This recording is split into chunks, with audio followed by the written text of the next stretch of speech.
This is literally one of the best mascaras I've ever tried. This is not sponsored. I just bought this at my local CVS. This is the Physicians Formula Butter Blowout Bronzer. I got a sample of this because I wanted to test it out, like a mini one I bought.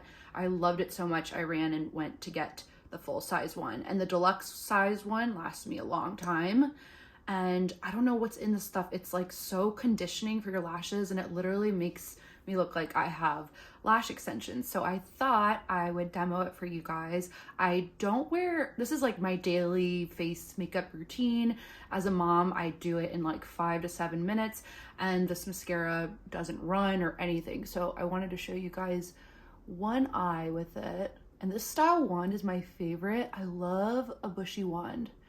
I feel like it just hits every lash. I haven't tried a lot of other Physician Formula mascaras before. This is my first one. I don't like doing the bottom lashes for me. I just think it looks a little spidery on my eyes, but it looks good on other people.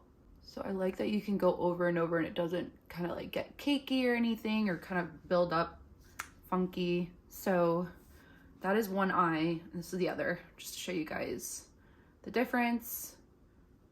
I just love it. It's so nice for every day. So that's what it looks like, both lashes. It's so good. It feels like it almost has ingredients that feel good for your lashes. It glides right through, and the pull is just so gentle. So it doesn't like feel like really dry and tugging and clumps up. It's just so nice. Again, this is not sponsored. I just really like this mascara and wanted to share with you guys. Hope you try it out and let me know what you think.